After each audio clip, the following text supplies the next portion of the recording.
There is a part of the Tesla story involving Elon Musk that never seems to go away, and that would be his political positions. Is politics impacting the sales of vehicles? Is his involvement in politics impacting it? Is his time away from the job impacting what's going on with Tesla right now?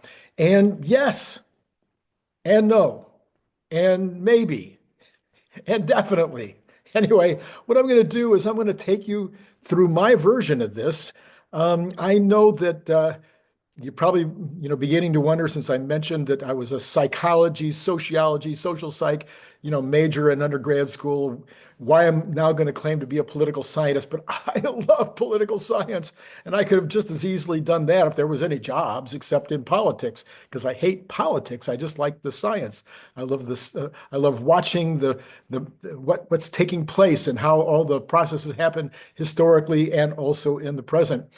And of course, there's a lot of social psych in that, as you can well imagine. So let's take a look, though, what has happened so far with Tesla with regard to Elon and politics. All right, let's start in the beginning. When Tesla first became a serious player in the car business, they were perceived as a leading edge company in the green space. Elon Musk was a known liberal, and a supporter of liberal candidates. In the US, this was a huge plus for him in the country state of California, the fifth largest geographic designation in the world in terms of overall GDP. In this really, really helped him in California.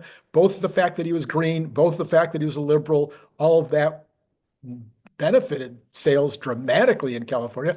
And of course, California is a place where, a lot of fads start out. A lot of folks like to get in on the first round of things. So California quickly became a place where 20% of the vehicles sold in California were Teslas, not just BEVs, but Teslas. Well, anyway, there's a clear financial benefit to that.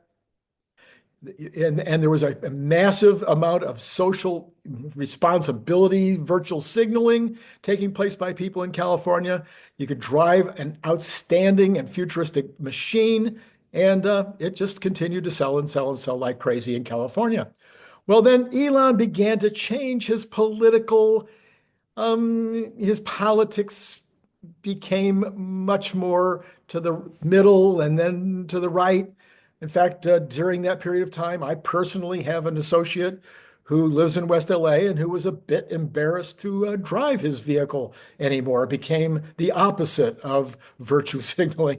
And so there was widespread talk of others feeling this way, and maybe some people even selling their vehicles or not buying Teslas who had intended to, cutting off their noses to spite their faces. Now, I get it. Every once in a while, I've contemplated a boycott of a company that I thought was, really had stepped over the line.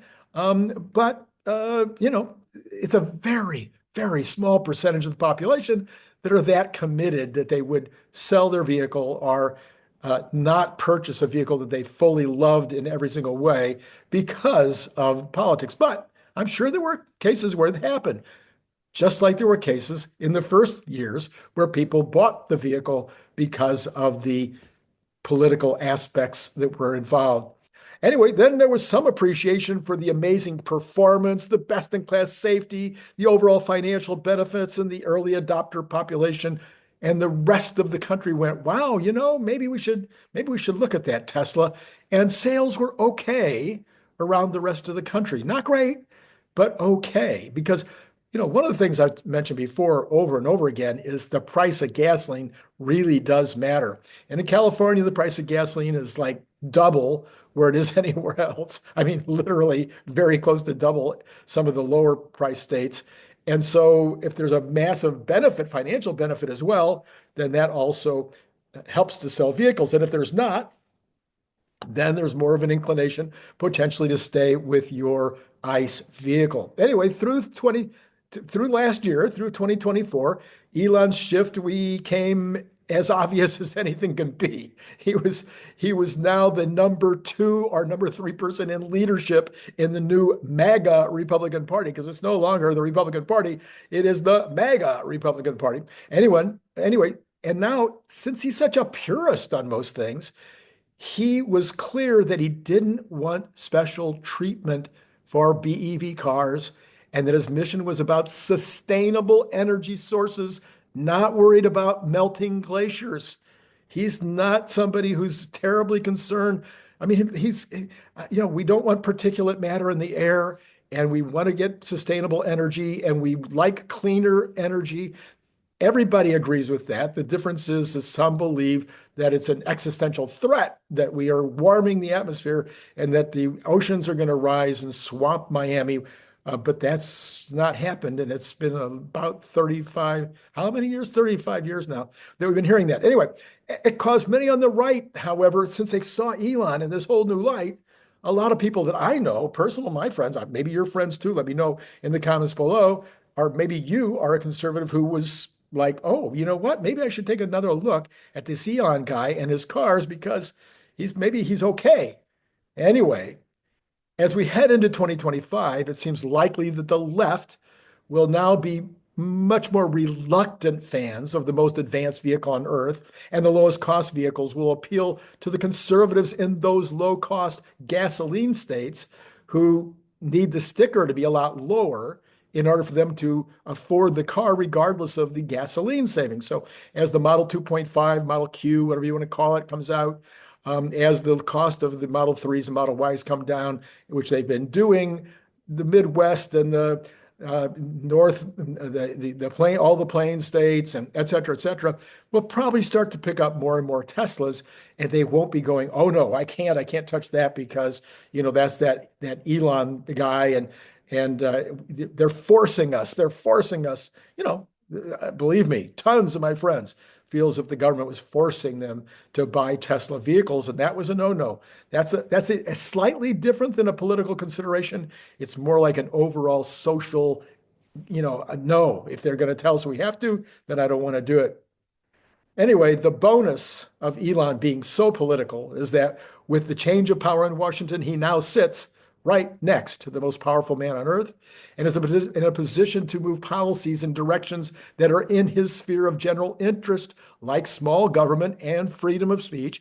But he's also able to use his position to advance the interests of his various countries, his various companies. Well, countries too. I was thinking ahead because he's also now, because of his positioning, he's obviously got a friend in Argentina and a friend in Italy. He's probably going to have friends in France, Germany, and England very shortly. He's already pretty well liked in China. He seems to be okay in India and Malaysia. You kind of go around the world and it seems like most of the leadership around the world thinks he's okay, even if Biden didn't. Biden seemed to be an outlier, like the only one who, well, maybe I suppose you could probably look at the almost ex-head of the Canadian government, who apparently is going to quit next week. And Trudeau, I don't think, was a big fan of Elon Musk. However, not sure that it ever impacted sales in Canada. Anyway, so one way or the other, depending on when he is what position or the other, there may be a few who do and a few who don't, and a few who make decisions based on that, and probably most don't. Going forward, I don't think it's going to make any difference at all, because once we get into absolute unsupervised full self-driving, once we get into robocabs, I think it's going to be such a big deal and so obvious and almost a necessity to move into these new modes of transportation that your politics are probably going to be not that. You're not going to, in other words, very few people ever boycott Amazon. Do you know what I mean? It just rarely happens.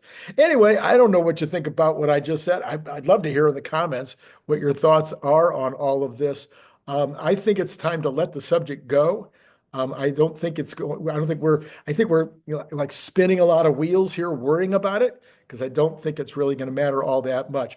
As usual, I just want to remind you to hit the like button if you did, and love to have you following me here and on X. That'd be great too.